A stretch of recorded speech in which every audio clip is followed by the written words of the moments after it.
Hi hello guys, welcome back to my channel. Guys, ಇವತ್ತಿನ ಟಾಪಿಕಲ್ಲಿ ನೀವು ಆಲ್ರೆಡಿ ತಮ್ಮನೇಲಿ ನೋಡಿರ್ತೀರಾ. ಹೌದು, ಅಂದರೆ ಸ್ಕ್ಯಾನಿಂಗ್ ರಿಪೋರ್ಟಲ್ಲಿ ನಾವು ಯಾವುದೆಲ್ಲ ಪಾಯಿಂಟ್ಸ್ನ ನೋಡಿಕೊಂಡು ಒಂದು ಬಾಯ್ ಬೇಬಿನೇ ಆಗುತ್ತೆ ಅಂತ ಪ್ರೆಡಿಕ್ಟ್ ಮಾಡ್ಬೋದು ಅಂತ ಇವತ್ತಿನ ವಿಡಿಯೋದಲ್ಲಿ ನಾನು ನಿಮಗೆ ತಿಳಿಸ್ಕೊಡ್ತೀನಿ. ವಿಡಿಯೋನ ಸ್ಕಿಪ್ ಮಾಡ್ದೇನೆ ಎಲ್ಲೂ ಸ್ಕಿಪ್ ಮಾಡಬೇಡಿ, ಎಂಡಿಂಗ್ವರೆಗೂ ನೋಡಿ. ಹಾಗೆಯೇ ನನ್ನ ಚಾನಲ್ಗೆ ಸಬ್ಸ್ಕ್ರೈಬ್ ಮಾಡ್ಕೊಳ್ದೇ ಇರೋರು ದಯವಿಟ್ಟು ಸಬ್ಸ್ಕ್ರೈಬ್ ಮಾಡಿಕೊಂಡು ನನ್ನ ಚಾನಲ್ಗೆ ಸಪೋರ್ಟ್ ಮಾಡಿ ಅಂತ ಹೇಳ್ತಾ ಬನ್ನಿ, ತಡ ಮಾಡದೆ ವಿಡಿಯೋನ ಸ್ಟಾರ್ಟ್ ಮಾಡೋಣ.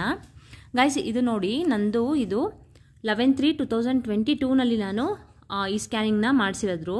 ಅಂದರೆ ನನಗೆ ಅವಾಗ ಬಂದು 5 months ಆಗಿತ್ತು. ಇಲ್ಲಿ ನೋಡಿ, ಅನಾಮಲಿ ಸ್ಕ್ಯಾನ್ ಅಂತಲೂ ಇಲ್ಲಿ ಮೆನ್ಷನ್ ಮಾಡಿದ್ದಾರೆ.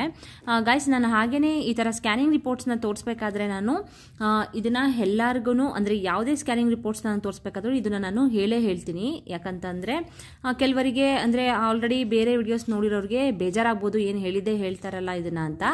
ಬಟ್ ಈ ವಿಡಿಯೋ ಹೊಸದಾಗಿ ನೋಡೋರು ಇರ್ತಾರಲ್ವ, ಅದಕ್ಕಾಗಿ ನಾನು ಇದೊಂದು ಇನ್ಫಾರ್ಮೇಷನ್ ನಿಮಗೆ ಹೇಳ್ತೀನಿ. ಏನಪ್ಪ ಅಂತ ಅಂದರೆ ನೋಡಿ, ಇದರಲ್ಲಿ ನಾವು ಯಾವುದೇ ಒಂದು ಸ್ಕ್ಯಾನಿಂಗ್ ಮಾಡಿಸಿದ್ಮೇಲೆ ನಾವು ಮೊದಲಿಗೆ ಅವರು ನಮಗೆ ಸ್ಕ್ಯಾನಿಂಗ್ ರಿಪೋರ್ಟ್ಸ್ನ ಕೈಗೆ ಕೊಟ್ಟ ತಕ್ಷಣವೇ ನಾವು ಇದು ನಮ್ಮ ನೇಮ್ ಸರಿ ಇದೆಯಾ, ಹಾಗೆಯೇ ನಮ್ಮದು ಏಜು, ಒಬ್ಬೊಬ್ಬರಿಗೆ ಇಲ್ಲಿ ಅಡ್ರೆಸ್ ಎಲ್ಲ ಕೊಟ್ಟಿರ್ತಾರೆ. ಮತ್ತು ನೋಡಿ, ಇಲ್ಲಿ ನೇಮ್ ನಂದಿನಿ ಅಂತ ಇದೆ, ಹಾಗೆಯೇ ಏಜು ಎಲ್ಲ ಕೊಟ್ಟಿದ್ದಾರೆ, ಯಾವ ಡಾಕ್ಟ್ರು ಅಂತ ಕೊಟ್ಟಿದ್ದಾರೆ, ಹಾಗೆಯೇ ಇದು ಪೀರಿಯಡ್ ಲಾಸ್ಟ್ ಯಾವಾಗ ಆಗಿದ್ದು ಅಂತಲೂ ಕೊಟ್ಟಿದ್ದಾರೆ, ಹಾಗೆಯೇ EDD ಡೇಟ್ ಕೂಡ ಕೊಟ್ಟಿದ್ದಾರೆ. ಮತ್ತು ನಾನು ಸ್ಕ್ಯಾನಿಂಗ್ ಮಾಡಿಸಿದ್ದು ಡೇಟ್ ಕೂಡ ಇಲ್ಲಿ ಮೆನ್ಷನ್ ಮಾಡಿದ್ದಾರೆ. ಇನ್ನು ಬಿಲ್ ನಂಬರು, ಪೇಷಂಟ್ ನಂಬರು ಅದೆಲ್ಲ ಅವ್ರದ್ದು ಇದು. ಸೊ ಇದನ್ನು ನೀವು ಅಬ್ಸರ್ವ್ ಮಾಡಲೇಬೇಕು ಗೈಸ್. ಯಾಕಂತ ಅಂದರೆ ಈಗ ಫಾರ್ ಎಕ್ಸಾಂಪಲ್ ಏನಂತ ಅಂದರೆ, ನಿಮ್ಮದು ಸ್ಕ್ಯಾನಿಂಗ್ ರಿಪೋರ್ಟ್ಸು ಅಂದರೆ ಅಲ್ಲಿ ಚೆಕ್ ಮಾಡಿ ಕೊಡ್ತಾರೆ ಡಯಾಗ್ನೋಸ್ಟಿಕ್ಸ್ ಸೆಂಟರಲ್ಲಿ. ಬಟ್ ಯಾವುದಕ್ಕೂ ನಾವು ನಮ್ಮ ಸೇಫ್ಟಿಗೋಸ್ಕರ ಒಂದ್ಸಲ ಇದನ್ನು ಚೆಕ್ ಮಾಡಲೇಬೇಕು. ಯಾಕಂದರೆ ನಿಮ್ಮ ಸ್ಕ್ಯಾನಿಂಗ್ ರಿಪೋರ್ಟ್ಸು ಬೇರೆಯವ್ರಿಗೆ ಹೋಗಿ, ಈಗ ಫಾರ್ ಎಕ್ಸಾಂಪಲ್ ಏನಂತಂದರೆ ನಂದಿನಿ ಅನ್ನೋರೇ ಇನ್ನೊಬ್ರು ಇರ್ತಾರೆ ಅಂತ ಅನ್ಕೊಳ್ಳಿ, ಓಕೆನಾ, ಅವ್ರದ್ದು ನಿಮಗೆ ಬಂದು ನಿಮ್ಮದು ಅವ್ರಿಗೋಗಿ ಈ ಥರ ಎಲ್ಲ ಮಿಸ್ಪ್ಲೇಸ್ ಆಗೋ ಚಾನ್ಸಸ್ ಇರುತ್ತಲ್ವಾ. ಸೊ ಹಾಗಾಗಿ ನೀವು ಇದನ್ನು ಚೆಕ್ ಮಾಡಿಕೊಳ್ಳೇಬೇಕಾಗತ್ತೆ. ಸೊ ಬನ್ನಿ, ಇವಾಗ ನಾನು ಟಾಪಿಕಿಗೆ ಬರ್ತೀನಿ. ನೋಡಿ, ಇದು ನಂದು ಅನಾಮಲಿ ಸ್ಕ್ಯಾನ್ನ ತೊಗೊಂಡಿದ್ದೀನಿ. ಅನಾಮಲಿ ಸ್ಕ್ಯಾನಿಂಗ್ ರಿಪೋರ್ಟ್ಸ್ನ ನಾನು ನಿಮಗೆ ಇಲ್ಲಿ ಶೇರ್ ಮಾಡ್ತಾ ಇದ್ದೀನಿ. ಈ ಒಂದು ಅಂದರೆ ಈ ಸ್ಕ್ಯಾನಿಂಗ್ ರಿಪೋರ್ಟ್ಸಲ್ಲಿ ಈ ಒಂದು ಪಾಯಿಂಟ್ಸ್ನ ಇಟ್ಕೊಂಡು ಒಂದು ಬಾಯ್ ಬೇಬಿನೇ ಆಗುತ್ತೆ ಅವ್ರ ಗರ್ಲ್ ಬೇಬಿನೇ ಆಗುತ್ತೆ ಅಂತ ನಾನು ನಿಮಗೆ ಹೇಳ್ತೀನಿ, ಓಕೆನಾ. ಇಲ್ಲಿ ನಾನು ನನಗೆ ಬಾಯ್ ಬೇಬಿ ಇರೋದ್ರಿಂದ, ಇದು ಬಾಯ್ ಬೇಬಿ ಸ್ಕ್ಯಾನಿಂಗ್ ರಿಪೋರ್ಟ್ಸ್ ಆಗಿರೋದ್ರಿಂದ ಬಾಯ್ ಬೇಬಿ ಇದ್ದೇ ನಾನು ಇದನ್ನು ನಿಮಗೆ ಶೇರ್ ಮಾಡ್ತೀನಿ, ಅಂದರೆ ಎಕ್ಸ್ಪ್ಲೈನ್ ಮಾಡ್ತೀನಿ, ಓಕೆನಾ. ಸೊ ಇಲ್ಲಿ ಏನಂದರೆ ಗೈಸ್, ಫಸ್ಟು ನಾವು ಯಾವುದನ್ನ ಚೆಕ್ ಮಾಡ್ಕೊಳ್ಬೇಕು ಅಂತ ಅಂದರೆ, ಇಲ್ಲಿ ನೋಡಿ, ಫೆಟಲ್ ಬಯೋಮೆಟ್ರಿ ಅಂತ ಇದೆ, ಓಕೆನಾ. ಆ್ಯಕ್ಚುಲಿ 5 months ಸ್ಕ್ಯಾನಿಂಗ್ ರಿಪೋರ್ಟ್ಸಲ್ಲಿ ಪಾಪುದು ಎಲ್ಲ ಪಾರ್ಟ್ಸ್ ಕೂಡ ಚೆಕ್ ಮಾಡ್ತಾರೆ ಅಲ್ವಾ. ಸೊ ನೀವು 5th month ಸ್ಕ್ಯಾನಿಂಗ್ ರಿಪೋರ್ಟ್ಸಲ್ಲಿ ನೀವು ಇದನ್ನು ಚೆಕ್ ಮಾಡ್ಕೊಳ್ಬಹುದು.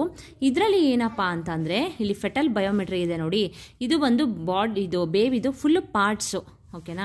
ಅಂದರೆ ಫುಲ್ ತಲೆಯಿಂದ ಕೆಳಗಡೆ ಕಾಲ್ವರೆಗೂ ಇದು ಎಲ್ಲ ಮೆಷರ್ಮೆಂಟ್ಸು ಇರುತ್ತೆ ಇದು.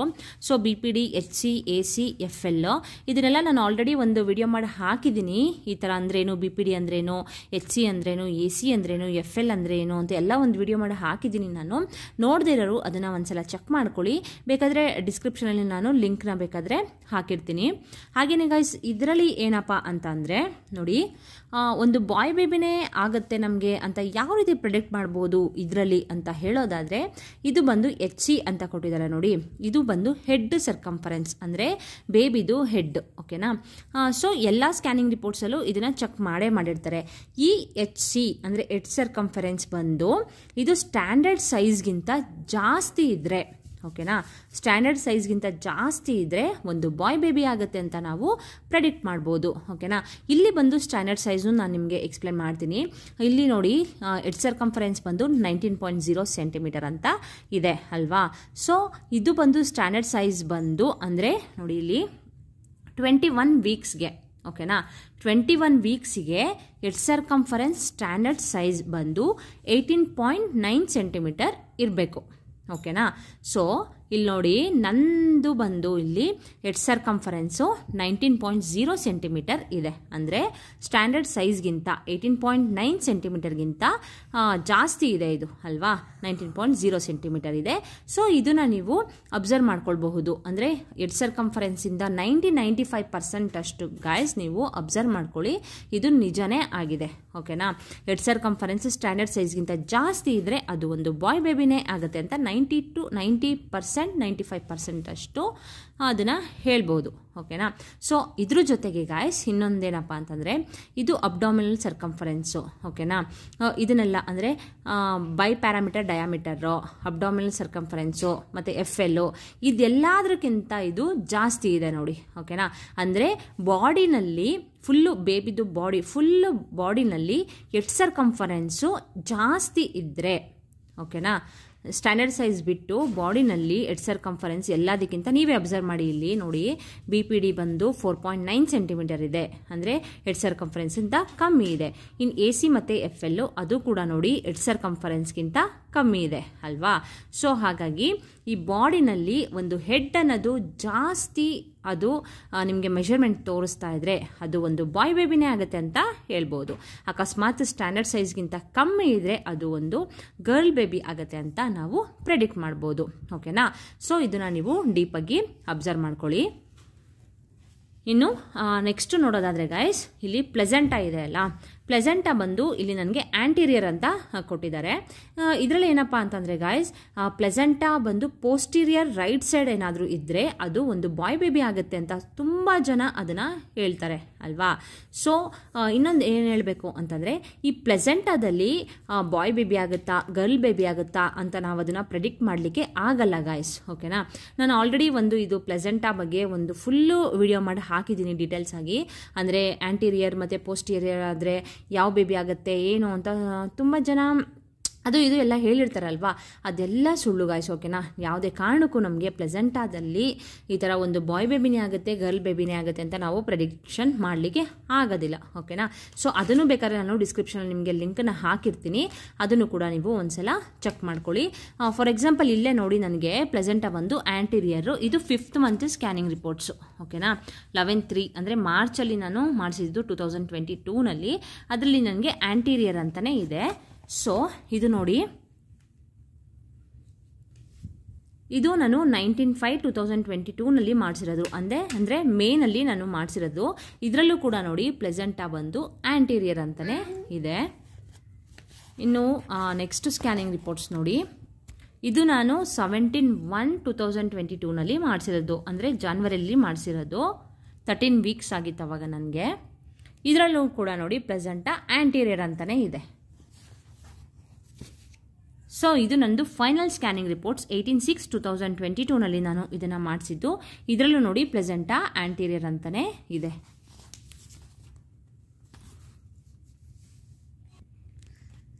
ಸೊ ಗೈಸ್ ನೋಡಿದ್ರಲ್ಲ, ನಂದು ಆಂಟೀರಿಯರೇ ಇದೆ ಎಲ್ಲ ಸ್ಕ್ಯಾನಿಂಗ್ ರಿಪೋರ್ಟ್ಸ್ನಲ್ಲೂ.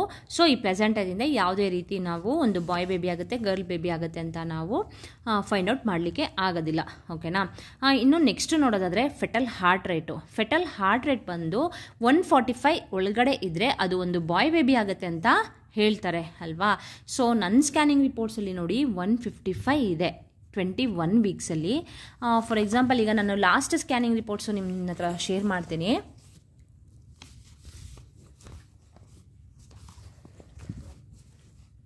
ನೋಡಿ ಇದು ಬಂದು ನಂದು ಫೈನಲ್ ಸ್ಕ್ಯಾನಿಂಗ್ ರಿಪೋರ್ಟ್ಸು. ಇದರಲ್ಲೂ ಕೂಡ ಫೆಟಲ್ ಹಾರ್ಟ್ ರೇಟ್ 158 ಇದೆ. ಓಕೆನಾ. ಸೊ ಏನಂದರೆ ಗಾಯ್ಸ್, ನಾನು ನೋಡಿರೋ ಪ್ರಕಾರ ಇಲ್ಲಿ ನಂದು 158 ಇದೆ. ಓಕೆನಾ. ನನ್ನ ಫ್ರೆಂಡಿಗೂ ಅಷ್ಟೇ ಲಾಸ್ಟಲ್ಲಿ ಅವಳಿಗೆ 160 ಇದೆ, ಅವಳಿಗೂ ಕೂಡ ಬಾಯ್ ಬೇಬಿನೇ ಆಗಿದೆ. ಇನ್ನೊಬ್ಳು ಫ್ರೆಂಡಿಗೆ 140 ಇದೆ, ಅವಳಿಗೂ ಕೂಡ ಬಾಯ್ ಬೇಬಿನೇ ಆಗಿದೆ. ಓಕೆನಾ. ಸೊ ಏನಪ್ಪ ಅಂತಂದರೆ ಈಗ 140 ಇದ್ರೂ ಬಾಯ್ ಬೇಬಿ ಆಗಿದೆ, 158 ಇದ್ರೂ ಬಾಯ್ ಬೇಬಿ ಆಗಿದೆ, 160 ಇದ್ರೂ ಬಾಯ್ ಬೇಬಿ ಆಗಿದೆ. ಓಕೆನಾ. ಸೊ ಅದರಲ್ಲೂ ಕೂಡ ನಾವು ಫೈಂಡ್ ಔಟ್ ಮಾಡಲಿಕ್ಕೆ ಆಗೋದಿಲ್ಲ, ಅಂದರೆ ಒಬ್ಬೊಬ್ಬರಿಗೆ ಅದು ಫೆಟಲ್ ಹಾರ್ಟ್ ರೇಟು ಒಂದೊಂದು ರೀತಿ ಇರುತ್ತೆ. ಓಕೆನಾ. ಸೊ ಗೈಸ್ ನೋಡಿ, ಇದನ್ನ ನೀವು ಫುಲ್ಲು ಅಂದರೆ ನಾನು ಈಗ ಹೇಳಿದ್ನಲ್ಲ ಎಡ್ ಸರ್ಕಂಫರೆನ್ಸ್ ಎಲ್ಲ ನಿಮಗೆ ಗೊತ್ತಾಗ್ಬಿಡುತ್ತೆ, ಯಾವುದಿದು ಬಾಯ್ ಬೇಬಿನ ಗರ್ಲ್ ಬೇಬಿನ ಅಂತ ನಿಮಗೆ ಗೊತ್ತಾಗ್ಬಿಡುತ್ತೆ. ಈ ಫೈನಲ್ ಸ್ಕ್ಯಾನಿಂಗ್ ರಿಪೋರ್ಟ್ಸಲ್ಲೂ ಅಷ್ಟೇ ನೋಡಿ 35 ವೀಕ್ಸ್ ಆಗಿದೆ ಅಲ್ವಾ, 35 ವೀಕ್ಸ್ ಆಗಿದೆ. ಇದರಲ್ಲಿ ನೋಡಿ BPD AC FL ಇದೆಲ್ಲದ್ರಿಗಿಂತ HC Ed circumference ಅನ್ನೋದು 31.9 ಸೆಂಟಿಮೀಟರ್ ಇದೆ. ಓಕೆನಾ. ಇದನ್ನು ನೀವು ಡೀಪಾಗಿ ಅಬ್ಸರ್ವ್ ಮಾಡ್ಕೊಳ್ಳಿ. ಎಡ್ ಸರ್ಕಂಫರೆನ್ಸ್ ಜಾಸ್ತಿ ಇದ್ದರೆ ಸ್ಟ್ಯಾಂಡರ್ಡ್ ಸೈಜ್ಗಿಂತ ನಿಮಗೆ ಪಕ್ಕಾ ಒಂದು ಬಾಯ್ ಬೇಬಿನೇ ಆಗುತ್ತೆ ಅಂತ ನೀವು ಅರ್ಥ ಮಾಡ್ಕೊಳ್ಬಹುದು. ಓಕೆನಾ. ಗೈಸ್ ಹಾಗೇನೆ ನಾನು ಫುಲ್ಲು ಸ್ಕ್ಯಾನಿಂಗ್ ರಿಪೋರ್ಟ್ಸ್ ಎಲ್ಲ ಮಂತದ್ದು ನಾನು ಸ್ಕ್ಯಾನಿಂಗ್ ರಿಪೋರ್ಟ್ಸ್ನ ಆಲ್ರೆಡಿ ಶೇರ್ ಮಾಡಿದ್ದೀನಿ, ವಿಡಿಯೋ ಮಾಡಿ ಹಾಕಿದ್ದೀನಿ.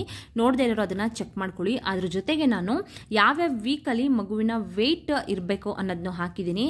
ಹಾಗೆಯೇ ಒಂದು ನಿಮಿಷ ನೋಡಿ, ಇಲ್ಲಿ ಅನಾಮಲಿ ಸ್ಕ್ಯಾನಿಂಗ್ ರಿಪೋರ್ಟ್ಸ್ ಆಗಿರಬಹುದು, ಹಾಗೆಯೇ NT ಸ್ಕ್ಯಾನಿಂಗ್ ರಿಪೋರ್ಟ್ಸ್ ಆಗಿರ್ಬೋದು, ಎಲ್ಲನೂ ಕೂಡ ನಾನು ಶೇರ್ ಮಾಡಿದ್ದೀನಿ. ಹಾಗೆಯೇ ಈಗ ಫಾರ್ ಎಕ್ಸಾಂಪಲ್ ನಮಗೆ ಡಾಕ್ಟ್ರು ಸಿಗೋದಿಲ್ಲ ಅಂತ ಅಂದ್ಕೊಳ್ಳಿ. ಸಮ್ಟೈಮ್ಸ್ ನಮಗೆ ಈ ಥರ ಸ್ಕ್ಯಾನಿಂಗ್ ಎಲ್ಲ ಮಾಡಿಸಿರ್ತೀವಿ, ಡಾಕ್ಟ್ರು ಸಿಗೋದಿಲ್ಲ. ಆವಾಗ ನಮಗೆ ನಾವು ಯಾವ ರೀತಿ ಸ್ಕ್ಯಾನಿಂಗ್ ರಿಪೋರ್ಟ್ಸ್ನ ನೋಡ್ಕೊಳ್ಬಹುದು ಅದನ್ನು ಕೂಡ ನಾನು ವಿಡಿಯೋ ಶೇರ್ ಮಾಡಿದ್ದೀನಿ. ಸೊ ನಾನು ಎಲ್ಲಾದ್ರದ್ದು ಲಿಂಕ್ನ ನಾನು ಡಿಸ್ಕ್ರಿಪ್ಷನಲ್ಲಿ ಹಾಕಿರ್ತೀನಿ. ನಿಮ್ಗೆ ಏನಾದರೂ ಬೇಕಾದರೆ ಅದನ್ನು ಚೆಕ್ ಮಾಡ್ಕೊಳ್ಳಿ. ಹಾಗೆಯೇ ನೋಡಿ, ಗ್ರೋತ್ ಸ್ಕ್ಯಾನಿಂಗ್ ರಿಪೋರ್ಟ್ಸು ಕೂಡ ನಾನು ಹಾಕಿದ್ದೀನಿ. ಫುಲ್ಲು ಡೀಟೇಲಾಗಿ ಅದನ್ನೆಲ್ಲ ಎಕ್ಸ್ಪ್ಲೇನ್ ಮಾಡಿದ್ದೀನಿ. NT scanning reports, anomaly scanning reports, ಹಾಗೆಯೇ ನನಗೆ ಸ್ವಲ್ಪ ಇಂಟರ್ನಲ್ ಬ್ಲೀಡಿಂಗ್ ಆಗಿತ್ತು 2.5 ಮಂತಲ್ಲಿ. ಅದನ್ನು ಕೂಡ ನಾನು ಪೋಸ್ಟ್ ಮಾಡಿದ್ದೀನಿ. ಯಾಕೆ ಆ ಥರ ಆಯಿತು, ಏನು ರೀಸನ್ನು ಅಂತ ಎಲ್ಲನೂ ನಾನು ಶೇರ್ ಮಾಡಿದ್ದೀನಿ ನಿಮಗೆ. ಯಾವ ರೀತಿ ಅಂದರೆ ಇಂಟರ್ನಲ್ ಬ್ಲೀಡಿಂಗ್ ಆಗದೇ ಇರೋ ರೀತಿ ಯಾವ ರೀತಿ ನೋಡ್ಕೊಳ್ಬೇಕು, ಹಾಗೆಯೇ ನಾರ್ಮಲ್ ಡೆಲಿವರಿ ಆಗಲಿಕ್ಕೆ ನಾವು ಯಾವ್ಯಾವ ರೀತಿ ಫುಡ್ಗಳನ್ನ ತೊಗೊಳ್ಬೇಕು, ಆ್ಯಂಡ್ ಏನೇನೆಲ್ಲ ನಾವು ನಾರ್ಮಲ್ ಡೆಲಿವರಿ ಆಗಲಿಕ್ಕೆ ಮಾಡಬೇಕು, ಹಾಗೆಯೇ ನಮ್ಮ ಬ್ಲಡ್ ಇನ್ಕ್ರಿಮೆಂಟ್ ಆಗಲಿಕ್ಕೆ ನಾವು ಏನೇನು ಫುಡ್ನ ತೊಗೋಬೇಕು ಎಲ್ಲನೂ ನಾನು ಶೇರ್ ಮಾಡಿದ್ದೀನಿ. ಎಲ್ಲ ಲಿಂಕ್ನು ನಾನು ಡಿಸ್ಕ್ರಿಪ್ಷನಲ್ಲಿ ಕೊಟ್ಟಿರ್ತೀನಿ. ಇಂಟ್ರೆಸ್ಟ್ ಇರೋರು ಅದನ್ನು ಚೆಕ್ ಮಾಡ್ಕೊಳ್ಳಿ. ಓಕೆನಾ? ಓಕೆ ಗೈಸ್, ನೋಡಿದ್ರಲ್ಲ, ಇವತ್ತಿನ ವಿಡಿಯೋ ನಿಮಗೆ ಯೂಸ್ಫುಲ್ ಆಯಿತು ಅಂತ ಅಂದ್ಕೊಳ್ತೀನಿ. ಯೂಸ್ಫುಲ್ ಆಗಿದ್ರೆ ದಯವಿಟ್ಟು ಒಂದು ಲೈಕ್ ಕೊಡೋದನ್ನ ಮರಿಬೇಡಿ. ಹಾಗೆಯೇ ನನ್ನ ಚಾನಲ್ಗೆ ಸಬ್ಸ್ಕ್ರೈಬ್ ಮಾಡ್ಕೊಳ್ದೇ ಇರೋರು ದಯವಿಟ್ಟು ಸಬ್ಸ್ಕ್ರೈಬ್ ಮಾಡಿಕೊಂಡು ಸಪೋರ್ಟ್ ಮಾಡಿ, ನಿಮ್ಮ ಫ್ರೆಂಡ್ಸ್ ಫ್ಯಾಮಿಲಿಗೆ ಇದನ್ನು ಶೇರ್ ಮಾಡಿ ಅಂತ ಹೇಳ್ತಾ ಇವತ್ತಿನ ವಿಡಿಯೋನ ಇಲ್ಲಿಗೆ ಎಂಡ್ ಮಾಡ್ತೀನಿ. Bye bye, take care.